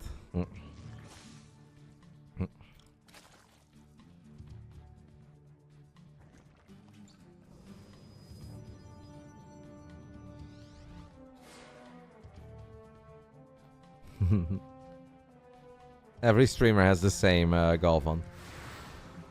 Yeah. And Twitch made life easier in that regard. Revelation lands on a couple of the creep tumors. Let's see how much these adepts can get done. We're gonna cancel the shade. I don't hate that. Maybe we can drop another revelation here. That is absolutely... He gets all three, right? Make sure you get the active one. Serral does have a tiny link poke on the other side of the map, but there's a battery finishing up, and herO has 2 adepts there too. It's kind of cool what herO is doing so far. He's showing adepts at home. He's showing 4 adepts on the bottom side of the map, but he is actually going for zealots and +1. I do hope that we have an answer for a lot of roaches, because Serral likes to build roaches against adepts. If he feels like it's glaive, he's going to build roaches. That's a lot of gates. No gases in the natural yet. 8 gateways. Serral's droning up quite heavily. He's going up to 64. This is where it's very important for Serral that he stops building drones and he starts building roaches. He has 1 roach. It's also important he doesn't build like 3 roaches and then goes back into droning. Serral needs a lot of roaches right now, guys. Because Ultra Love is not that big. These zealots with charge won't have a very long time storming their way to the bottom side of the map. Keep your eye on that production tab. Oh, 7 drones. Uh-oh. Uh-oh. This could be bad. This 10 drones. This could be really bad. The charge is done. +1 is close to finishing up. This is where herO should warp in a lot of zealots. And he should already have a lot of zealots, right? Alright, now extra roaches are on the way. I think the beginning of this fight is going to be very good for herO. But herO, of course, has done a serious investment in all of this. He's going to take a good fight against 4 roaches, that's for sure. He's going to use the adepts to block a couple of these roaches. Here come them zealots. Double robos to follow up. Serral does have a lot of roaches in production now. He's going to try to buy some time. Oh, Oracle. Don't lose an Oracle to a Spore Crawler herO. That's not good. Honestly, I'm not really in love with how this is going so far for herO. But he is going to get a lot of drones. He will hurt Serral here. But he also needs to hurt Serral because obviously he doesn't have Blink. He doesn't have Storm quickly. It's such a shame he lost that Oracle the way he did. Zealots on top of Queens in the third is good. I think herO is now realizing, like, wait a minute, he wasn't ready for this at all. Like, I could have done so much. And he is doing a lot. He is taking the supply lead. He still has units running circles in between these bases. Adapts make it back into the main base one more time. Is this herO potentially winning 2 games in a row? I like the double immortal. Oh my, that's so many zealots. That is so many zealots. I would love a few zealots in the third. Not all of them there, herO, please. He's using hold position now. herO, like, attack some of the other bases, mate. I like the Robo Bay. I was thinking about it. I really like the Robo Bay. I think it's a good choice. herO's looking amazing here. Oh, Serral. Few too many drones. Rat, the Dutch Zerg player, told us a long time ago. You play the game of drones. You either be a very rich man or you could die early. Serral was a... very heavy drone customer this game, and he's paying a hefty price for it. He's now down 10 workers. There are still zealots keeping him busy. Zealots running deep into the main. I hope that herO builds Colossus here, by the way, but Disruptors is fine too. But I would love like 1 Colossus, 1 Immortal at a time. Or even double Colossus, but we might not even get them, and Serral might just leave soon. Oh, herO. We've got a real finals on our hands, guys. Protoss is so back. herO is so back. He is switching things up. He's giving Serral different looks. He's making it hard for Serral to figure out what it is exactly. And well, if herO loses this game, I'm actually ending the stream. I'll host up one of the French guys or Rex. If herO loses this game, this finals is over. I don't need to see what happens in the next game or the game after that. Please get 1 more pylon here, by the way. Like, I don't like the idea of 1 pylon powering our 2 robos. I mean, the good thing is that Immortals can't blink, so we can't have a bad blink forward. But I also think if Immortals could blink and he would blink forward, he would just absolutely destroy the only army that Serral has at the moment.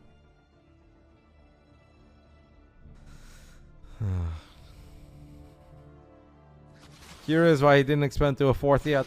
I think he could, but herO was kind of low on probes while he was executing his attack. Like, he made those 10 gates and a lot of the initial zealots of 48 workers. So this was a really big investment on herO's side. You can't really go double robo and blink and attack upgrades and 4 bases of 48 probes, right? So he kind of has to pick his poison. But I think it's very smart to stay on 3 bases for a bit, double robo, like secure the victory. Right now, herO is able to produce units that Serral simply cannot deal with. Serral is going to try to somehow deal with it with Ravagers, but yeah, that should never cut it. And now herO warps in a 4th Nexus. It's been brilliant on the side of herO. It's obviously a little bit lucky, right? Because if Serral, well, either sees it a bit quicker, feels that it's coming, has a bunch of roaches ready, we're looking at a completely different game. And if 12 Zealots run into 10 roaches with Queen support, everybody says it was a terrible build. This is a nice surround by Serral, but I don't think it's going to make a difference. The Protoss army is too big, too powerful. herO size things up. Look at the supply, it's even. The supply lies. If we're looking at double robo against just roaches, the supply lies. Alright, herO has already won 1 map more than he did in the grand finals of Masters Coliseum 7. I'm gonna go ahead and take a very tiny break, guys. I won't run any ads because we don't have to, so you guys don't have to get angry at me. Next ad should come in like 20 minutes, but we can snooze them too. Alright, well, Serral goes AFK. Maybe we should run ads, but not planning on it. This is like a half-time break. 3-2, herO turns the camera off, Serral walks away. 2-minute warning. Ads please, $, mate. The ad revenue this month is to cry over. It's obviously like it makes a little difference in the end, but it's there's not a Porsche 911 coming anytime soon. Get rich, bro. I mean, it's not a secret, so. Throughout the entire month of January, I have streamed 139 hours. Does it include today? It's 144 hours. Average viewership 828. And the ad income is... Oh, it's actually... Wow, it went up a lot. Oh my god, on Friday, we got $245. Guys, I'm cooking. I'm actually cooking. You know what? I'm running ads. It was really bad in the beginning of the month, but it's getting better now. On Friday, we got $245. Woohoo! Honey, call that Porsche dealership. We're gonna do it, baby. Alright, 3 minutes, guys, coming up. I'll see you guys soon.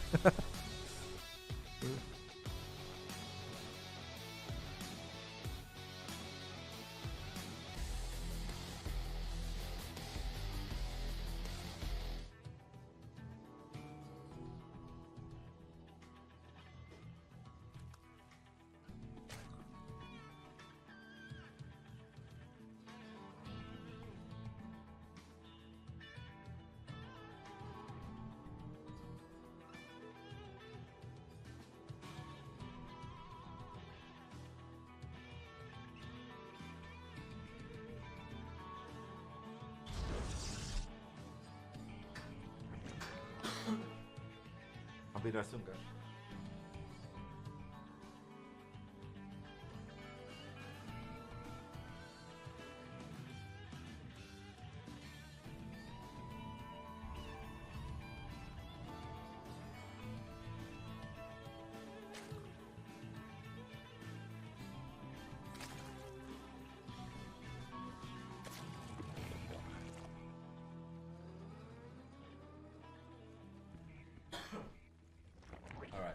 No time for coffee, but that's okay.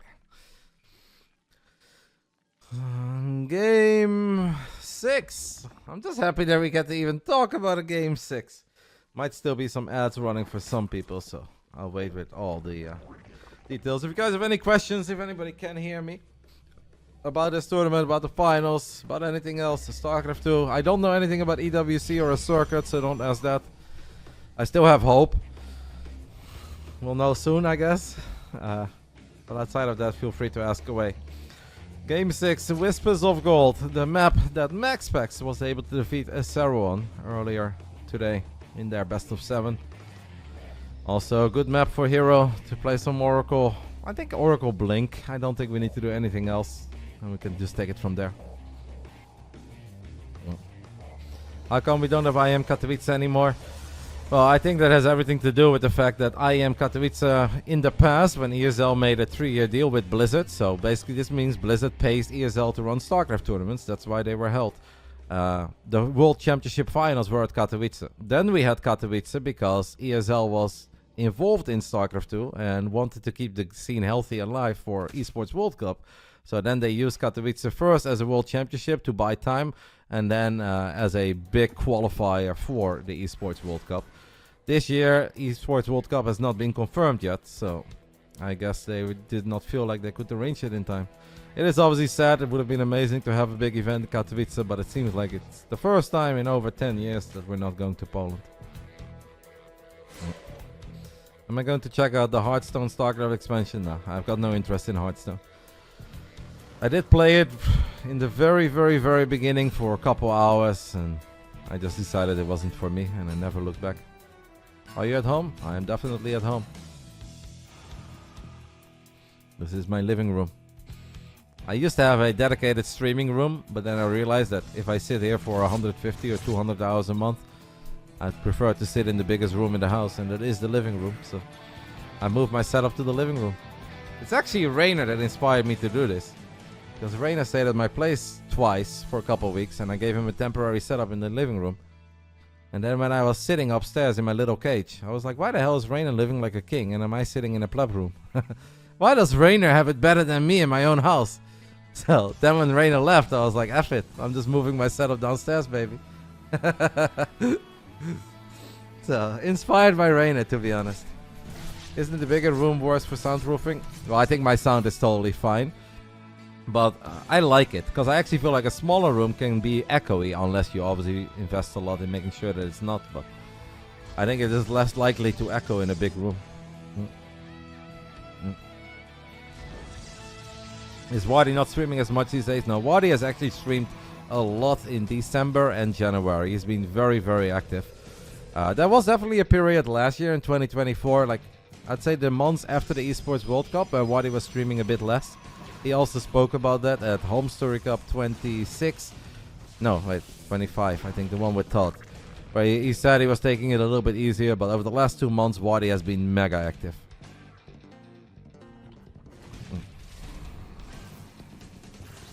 Wadi would have absolutely been here this weekend, but Just like I have other passions in life than StarCraft, Wardy has other passions too. And this weekend, Wardy is competing in a Pokemon trading card game event. Otherwise, he would have absolutely been here, he would have been streaming, and he would have been casting these games. I don't have a dog. Con, I wish I had a dog. No, I live with Vicky. Vicky's my waifu.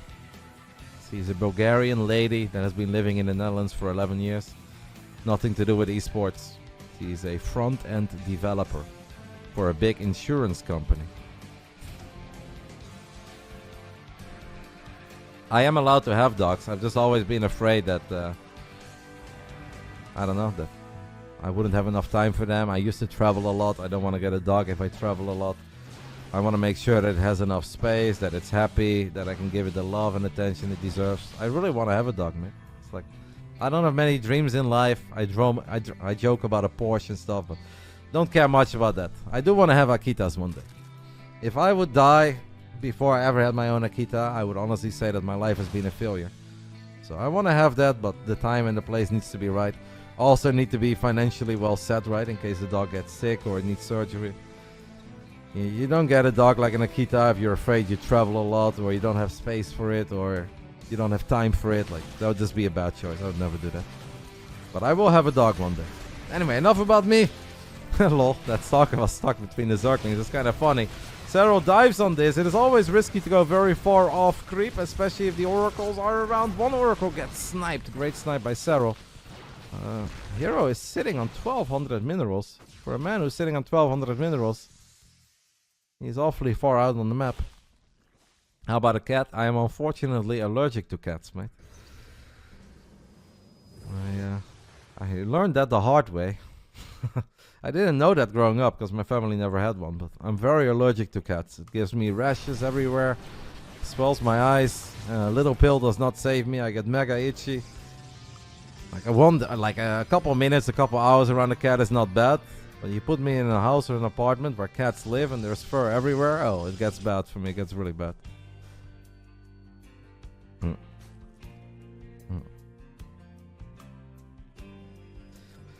herO is rebuilding the oracle he lost. He's got +2 on the way and he's warping in a 4th nexus. He continues to apply some pressure. Serral has fired up the hive. He's on 70 drones. Can Serral, his Zerglings, get a cancel on the 4th? The answer is yes. That is awesome for Serral. He didn't even really invest a whole lot in that. That's a pretty decent stasis trap on the side of herO. A lurker then on the way. herO obviously fell apart against the lurkers on Frostline.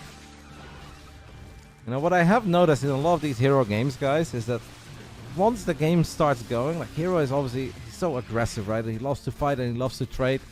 The man doesn't scout a whole lot for info in the main base. And of course, you can say it can be hard to get info, but it wouldn't hurt him to split off one of his oracles once in a while, throw a little revelation in the main to get a good idea where Serral's at. Is Hive done? Is Hive on the way? Is there no Hive, right? As he steps into the middle of that corrosive bow. I feel like it would really help herO on a random sentry at home, but that doesn't work for herO because he F2s. And then the sentry would just run forward. Oh, careful with your oracles there as he does drop a stage trap. 2 out of 3 oracles are mega low in HP as he walks into a couple of the links that Serral still had. herO, we are losing so many units right now, mate. It's almost like he didn't see that army in the bottom left. He did, of course, get some units as well. It wasn't all herO losing stalkers, but losing links is okay. Losing stalkers is not so okay.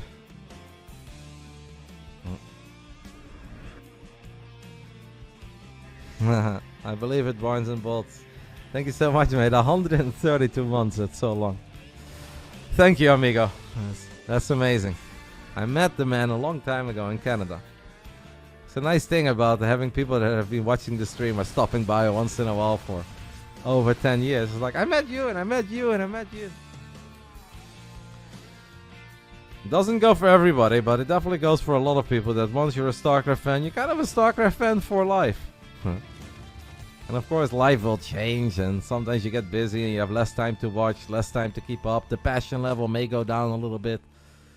But it's really cool to see these people stop by.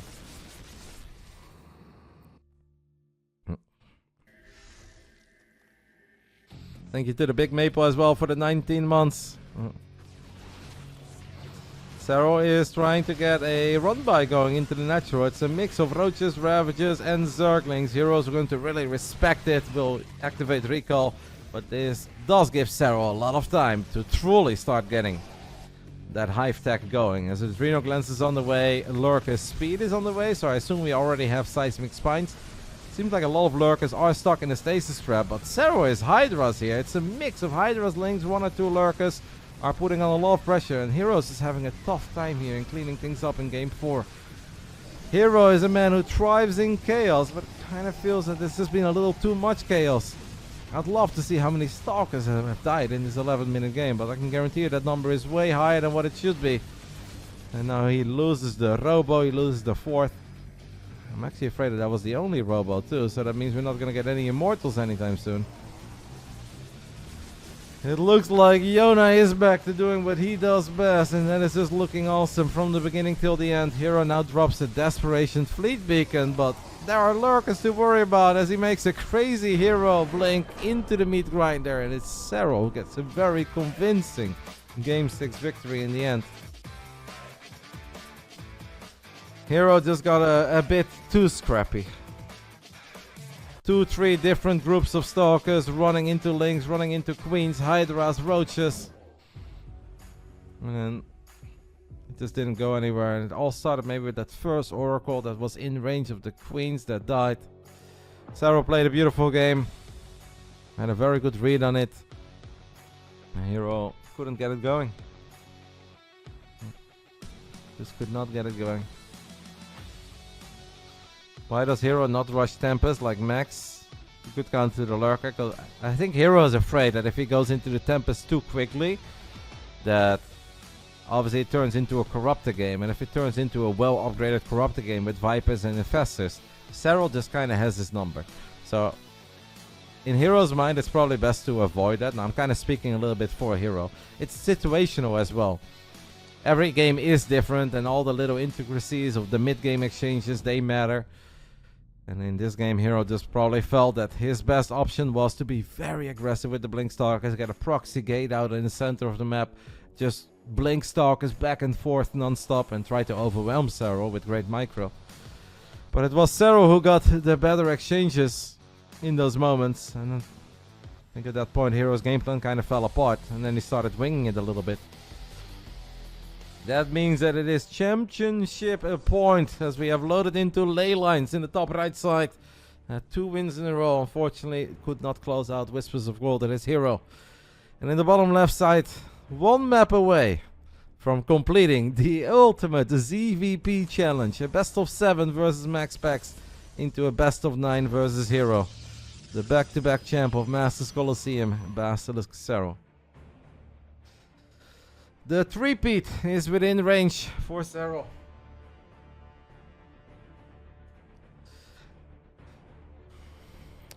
Could do like a goodbye speech, because this has been a very long journey, guys. It started in 2024 with qualifiers, and it could all come down to this. But on the other, it doesn't really feel like we're saying goodbye, because on Wednesday the Lulu Cup continues, and we'll once more get to see these two. We got to see Max, we got to see Clem and Reynor, Gumio.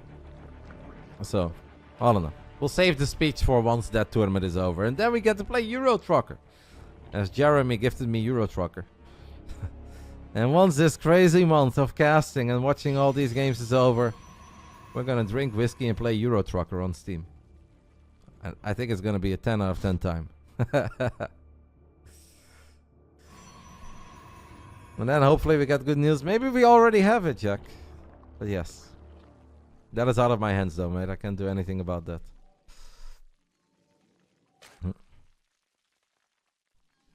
American Truck Simulator. I've never played any of them, but it seems like it's fun and very relaxing, so I'm excited. I might be molding. I know that Loco played one of the truckers. I don't know if it was Euro Trucker or America Trucker, but I've seen Loco play it in the past.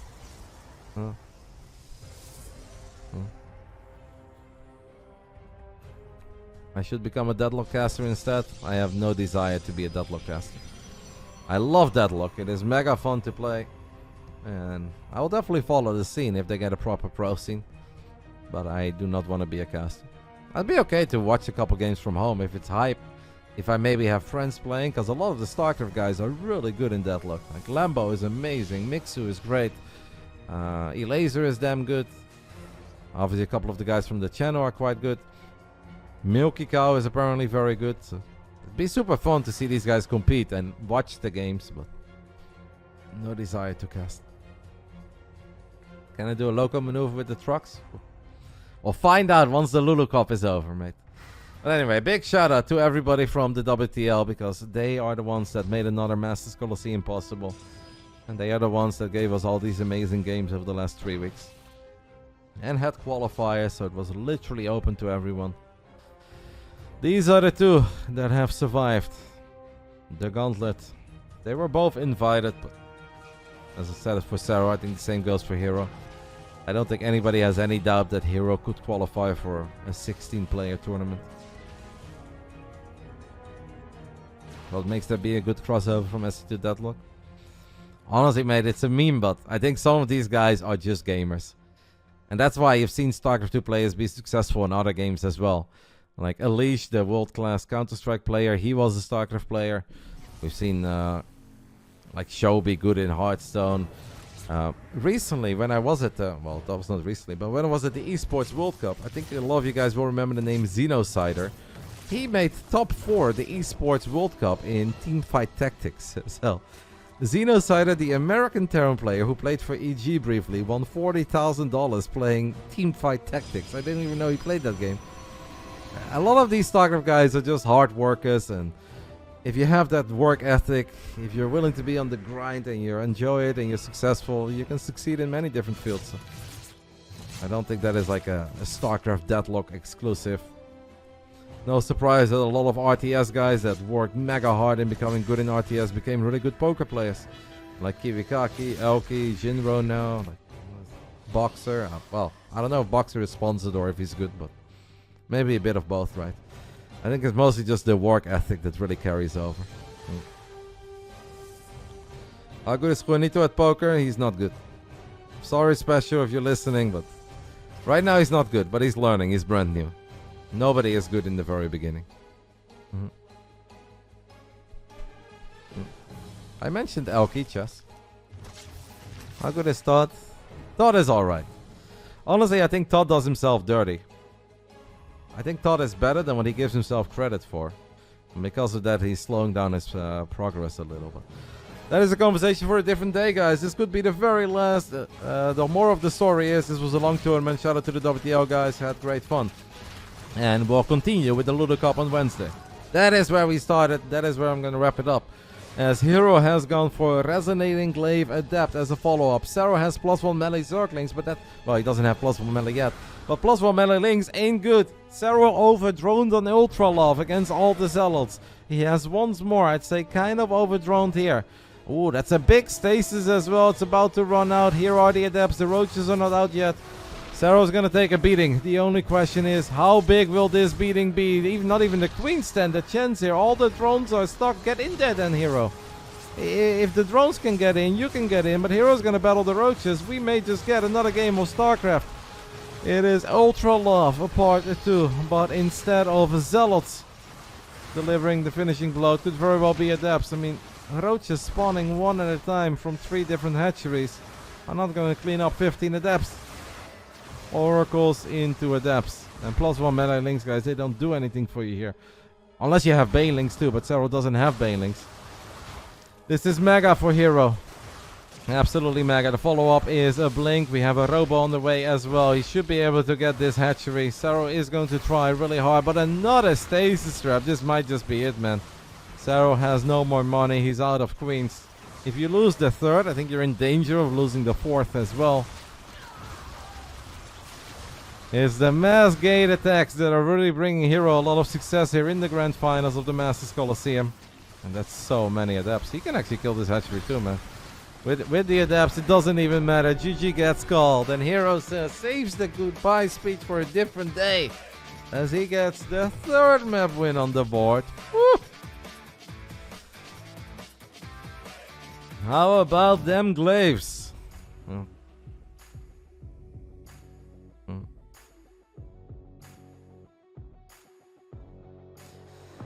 Serral a little bit unhappy with that one, because it truly is a bit of a repeat of what happened on Ultra Love, just slightly different units. But if these were Zealots with +1 instead of Adepts, would have been the same thing. Even Zealots without +1, because it's not so much about the links there. Serral must be a bit tired. It's been a crazy day for Serral, yeah. I cannot imagine playing this many ultra high-level games. I mean, I can't imagine playing any high-level games anyway, but... You know, once in a while if I'm laddering and I have a 25-minute banger against the Terran, I'm already like, whew, I'm exhausted.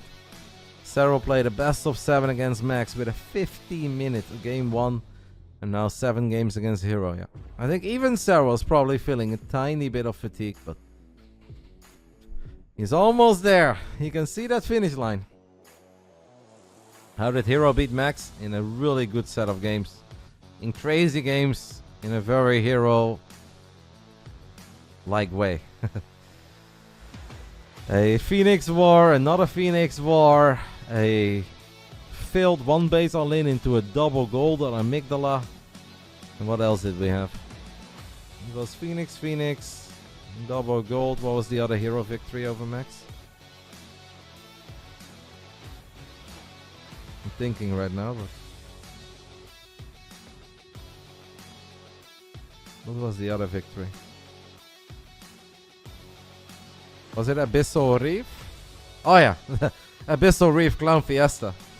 Where basically herO was winning because he got himself ahead with a 1-gate fast expand.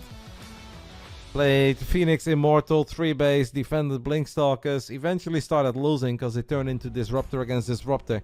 But he was 3 upgrades ahead. And then he just got a lot of great blinks off. Beautiful army movement. Landed 2 big Novas himself. herO against Max Specs was a very fun series.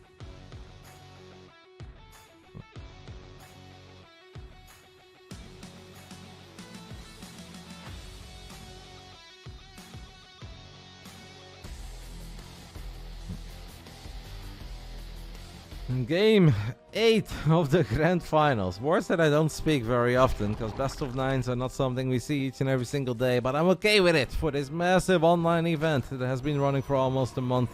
I'm okay with it. It is on Amygdala. Top right side. Still down by 1. Definitely gaining some momentum, winning 3 out of the last 4 games. It is WBG herO. And in the bottom left side, it's the Finnish Phenom, the man who won Masters Coliseum 6 and 7. And basically wins most of the things that he participates in. Basilisk Serral.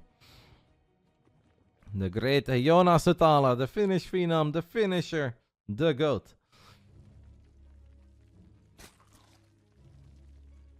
We just kind of covered it, Lotus Rob. I mean, technically Katowice hasn't started yet, so there is still a 1% chance that we'll have a random StarCraft event there, but it seems mega unlikely. The reason there is no Katowice is a longer answer, because we had Katowices in the past, because it was either part of an IM circuit or an EPT circuit or a Blizzard deal. Right now there are no deals, there is no circuit. Will that change? It could still change. We'll know soon. I definitely don't know. But it does seem that it's going to be too short notice. Even if we get really good deals, it's probably too short notice to do anything at Katowice. So that's why there is no StarCraft there. The Katowice BYOC, the Katowice Open sign-offs, yeah, I'd love it, mate. But they don't really have a BYOC event. They have an expedition at Katowice for the entire esports industry, for brands like Intel, Razer, AMD to show off their stuff. But they don't really have like a DreamHack BYOC for the nerds to just play games with their friends and sleep behind their computer. Can Katowice happen at the end of the year? No. There is only one Katowice a year, and it is always in February, March. Unless they would host a random IEM stop in Katowice, unrelated to the main Intel Extreme Masters Katowice. I guess if you put it like that, yeah, it is possible. It's very unlikely, but it is possible. I mean, that stadium is there, ESL offices are there, studios are there, so technically you can always host something in Katowice, but normally they only do it for the Intel Extreme Masters. I never played a single game of Age of Empires 4, no, either. I do watch it from time to time, a very tiny bit, because obviously the Muslim Benny is playing, and Ben is a good friend. Marino is a good friend, so Sometimes if they have a big event, I watch, but never played. This doesn't look like my game. It is the yellow rally points that look like lightning from the skies that really scared me. I couldn't get into it.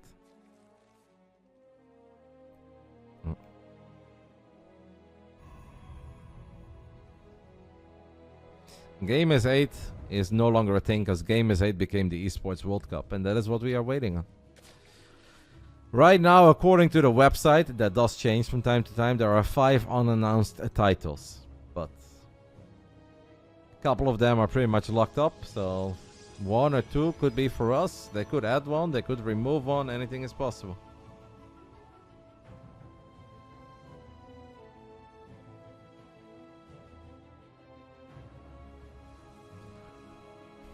There's an Oracle opening for a herO. That is not very surprising. Of course, we'll see the Void Ray sometimes first. Haven't really seen any Phoenix play at all. Reynor said on the mic that he's a bit of a believer in the Phoenix play, but didn't look very hot on Neon Violet Square. Well, I don't want to say he did it wrong, guys, but he kind of did it wrong. So I'm not counting the Phoenix out just yet. But I'm also happy to see that herO's not doing it. herO is excellent with the Oracles. Wow, that's an interesting follow. This is the first time he's done this, guys. Is he going for some sort of a Christian? Is this Oracles into Archon drop?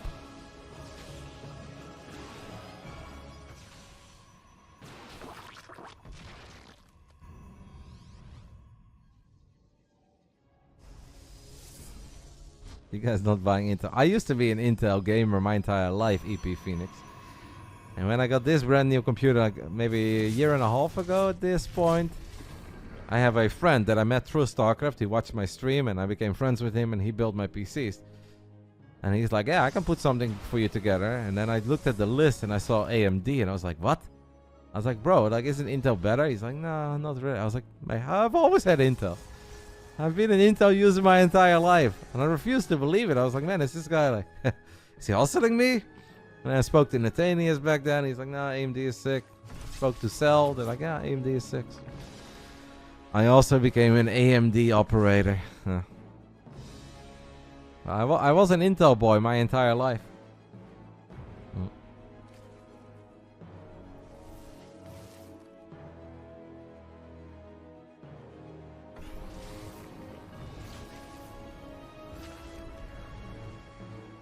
I don't know what I have. Exclamation mark PC, you can see what I have. I have an AMD Ryzen 9 7900. When I got it, it was very new. I don't know if that's very impressive these days, but that's what I got.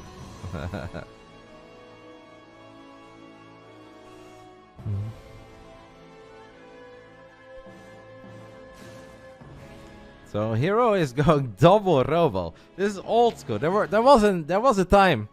There was a day and age where herO played a lot of like Blink Stalkers, double robo Colossus, and he would hit these like 10-minute timings against the Zergs. And Serral would often rush into Hive and barely have a Viper out, get some energy on that Viper, land an abduct, land another abduct, and once you get the Colossus, you can take care of the rest of the army. This is a very different game, where I did mention that herO kind of lacks scouting in the main base in a lot of these games. This time he does have an observer in the main of Serral. Now there is a spire on the way. It would be incredibly useful for herO to see this spire. I don't know if he has seen it. I cannot confirm that. Can double check. It's a lot of Colossus. Game looks base tradey. Yeah. This has some base tradey potential. I agree. Since he's getting a Carapace, I would almost say that he does know, because Carapace is very good against the bouncing Mutaglaive. Well, if you go for attack, obviously, if you just rely on Colossus and Stalkers to kill everything, you'd rather have attack than armor.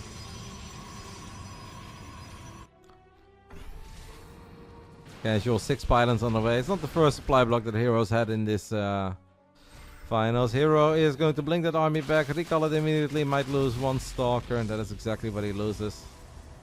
I mean, if he just... I don't hate it for herO at this point. He's down 8 workers, but... honestly, double robo, we have blink, we have +1 on the blink Stalkers. If we just get a little heads up that there are Mutalisk on the way, then I don't think it looks bad for herO. Got a lot of pylons powering these buildings. A cannon and a battery in every single mineral line would go a very long way here for herO.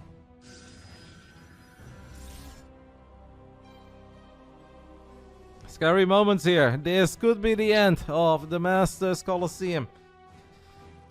Could Serral close it out here? Serral is going to run into the back end of that army of herO. herO with some decent micro so far, but he does end up losing one of these Colossus rather quickly. The BASILISK are flying towards the top side of the map, so they're gonna go straight for the main. herO does not have any anti-air in the main. The gateway count obviously is decent. He's gonna warp in. I think that's barely enough Stalkers to at least battle these BASILISK for a while, and then maybe he can warp in more Stalkers. Honestly, herO's got potential in this game. As long as he doesn't mess up against the mutas, he's struggling, he's battling, he's firing up a Phoenix. His ground army is so powerful right now. Is it actually happening? Are we going to game 9, guys? Is it possible that we are going to game 9? Serral setting up a surround, but surrounding Archons, Immortals, and Colossus with Lings and Roaches ain't easy. herO, you're Immortals! Kind of forgot about his Immortals there, but he has not really lost a lot against the mutas. He's doing a great job against the BASILISK. He's doing a great job against these Roaches. He's gonna snipe the Banelings. herO is down 40 supply, but Serral has a 34 supply of Roaches in production. And Serral is in danger of losing a very important base. And more importantly, Serral is a Lair Tech Zerg against the double Robo Protoss. If herO does not mess up, I think this is very doable. Gonna warp in 4 more Stalkers, so it's 7 Stalkers at home. I think herO's playing quite good. Obviously, you can make a little mistake like forgetting an Immortal here because you're being harassed by Serral and his BASILISK. Don't lose your Colossus for nothing though. He saves it. He saves it. BASILISK are back in the main base. herO still has a lot of Stalkers, but these Stalkers are now making their way to the other side of the map. herO is going to blink back with everything, loses the low HP Colossus, lost the Immortal as well. There is a War Prism here. herO has decided to just go for all-out attack. Now those 17 Roaches that Serral had in production are all here. Serral is only 7 workers ahead. He's a Lair Tech Zerg, but he's starting to take better fights, and the supply still looks good for Serral. herO has double Robo. herO is just so aggressive. I think herO really wants that hatch. herO is not going anywhere until he gets that hatch. And I'd say almost go home, herO. Like, going home is not a bad choice here. Don't lose. Like, he cannot lose his army. If he loses his army, he's dead.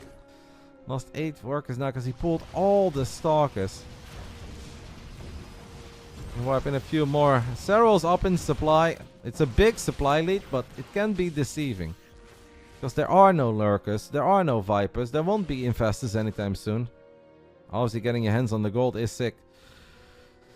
I mean, the gold is mega, and herO is now down to 42 workers. That does look grim. This looked so good for herO for a little bit. And I definitely don't think herO is dead yet. I really don't think he's dead. He's got 103 army supply with some powerful units against Lair Tech Zerg. But he is kind of on the clock. Because his economy is bad. The 30... are these Archons stuck? Oh no. herO. Are they stuck? No, they're not stuck. They made their way out. herO's gonna warp in a bunch of Zealots. Wants to continue being aggressive. He is dreaming of a big Nova. The Baneling count is quite high though. How good is this Nova? Gets a couple of Roaches. I mean, Disruptors are really not it anymore. But if we land that Nova, maybe... Colossus needs to be saved here. The Colossus will not get saved. herO is losing all his key units. And Serral, with overwhelming amounts of Roaches, Ravagers, and Banelings, is actually going to do it. Lair Tech Zerg or not even double Robo can stop Serral. The BASILISK are still doing their thing. And this is it. herO cannot rebuild all those expensive units that he just lost. If he would have done a slightly better job earlier in saving an Immortal, saving a Colossus, this could have been his game. Because his army can be so powerful against the Lair Tech Zerg army. And you can absolutely be down in supply and still have a shot, but you cannot be down this much supply. You cannot be losing this many workers, and for the 3rd time in a row, it is the great Iona Sotala who wins the Masters Coliseum. Number 6, number 7, and now number 8 all belong to him. The first 5, he didn't participate. 3 for 3. The three-peat is a fact. Iona is still the GOAT. They can keep nerfing Zerg, they can keep on making it harder and harder. And you're gonna hurt all the Zergies worldwide. And I'm sure you're hurting him a little bit too, because he's losing more games. But you won't stop him from winning. Death, Texas, and Serral winning tournaments. These things are inevitable. A 4-1 over Max Pax and a 5-3 over herO. It is incredibly impressive. This was the entire tournament bracket. The playoffs have started a little over a week ago, if I recall correctly. I don't know, it's all a blur. Too many tournaments, too many days in a row of StarCraft. But it has all played out in this way. We had a bunch of best of fives to start off with. The playoffs started a little slow with a lot of trios, but it got really good over the last few days. Friday, Saturday, Sunday were bangers. And Serral does it again. The man is unstoppable. The man truly is unstoppable. You guys are spamming interview. I don't know if he has to do an interview with the guys from Coliseum, guys. This is not my tournament. Remember, this is a volunteer effort by me. I do not get paid to be here. I do not run this tournament. I do not host this tournament. This is the tournament with WTL. There's a very good chance that they will do an interview with Serral. And if they do an interview with Serral, we'll watch and listen. If they do not plan on doing an interview with Serral, I could ask him. But after the... how many games is that? 13 games of ZVP that he has just played. If he would tell me to very politely fuck off, because he doesn't want to think about Protoss anymore, I will completely respect that. I will understand that. That will make a lot of sense to me. If I was him, I would never ever want to do an interview right now. It's not about me, Kappa. It's not about me. It is about, first, the Masters Coliseum. It's their tournament. And then it's about Serral. If they don't do an interview and Serral wants to talk, I will gladly talk.